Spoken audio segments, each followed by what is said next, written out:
Dernier paragraphe, le paragraphe 7 sur la mise au point. Donc la mise au point, qu'est-ce que c'est? C'est quand on essaye d'obtenir une image nette sur un écran alors qu'auparavant elle était floue. Donc il y a plusieurs façons de s'y prendre pour obtenir une image nette.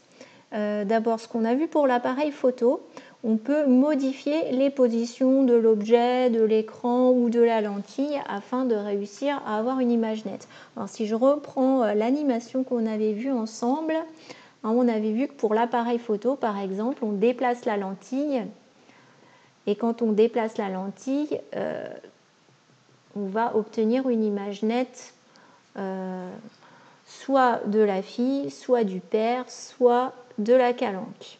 Alors je vais essayer de régler pour avoir l'image nette de la fille. Donc il faut que la lentille soit à cet endroit-là. Et si je trace les rayons de lumière justement qui permettent de tracer là où va se situer l'image de la fille va être exactement à l'endroit où on a le capteur. Alors que le père qui est flou, si je trace l'image du père se forme légèrement en avant du capteur, ce qui explique que sur le capteur, on va avoir une image floue.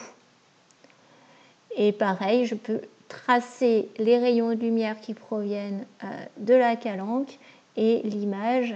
Comme la calanque, on va supposer que c'est pratiquement un objet situé à l'infini, son image va se former à peu près au niveau du foyer image et donc en avant du capteur, ce qui fait que sur le capteur, l'image est floue. Pour que l'image soit nette, il aurait fallu que le capteur soit ici. Qu'autrement dit, il faut qu'on déplace la lentille. Et quand on déplace la lentille, on vient ramener l'image sur le capteur.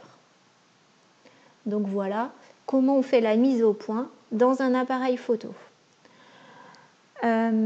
Autre méthode pour faire une mise au point, c'est le deuxième point que je vous avais mis ici, on peut modifier la distance focale de la lentille. Ça, c'est ce qui se passe à l'intérieur de votre œil sans que vous vous en rendiez compte.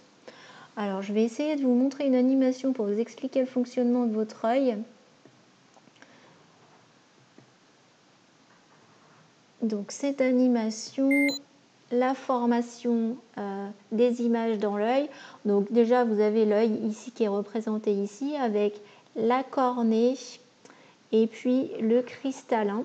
La cornée et le cristallin, vous devez remarquer qu'ils ont une forme qui correspond à la forme d'une lentille convergente. Justement, ils vont jouer le rôle d'une lentille convergente. Donc la lumière va provenir de l'objet et va entrer dans l'œil en passant dans votre pupille, qui est l'espace là entre les deux parties de l'iris, et donc va traverser la lentille en étant déviée. Déviée pour former une image nette sur la rétine. Et donc, il faut que l'image se forme sur la rétine pour qu'elle soit nette. Alors ici, on a la même chose qui est représentée, le cristallin, qui est ici, le cristallin, et à l'arrière de l'œil, la rétine. Pour l'instant, on voit qu'on a des rayons de lumière qui sont parallèles, donc qui proviennent de l'infini, par exemple d'oiseaux, qui vont donc converger sur la rétine, et donc on a l'image nette des oiseaux. Si on veut réussir à voir l'image nette de la lettre F, par exemple, ou de la lettre G, qui sont des objets beaucoup plus proches, il va falloir contracter des muscles ici qui vont permettre de bomber le cristallin et ainsi de changer la distance focale de la lentille.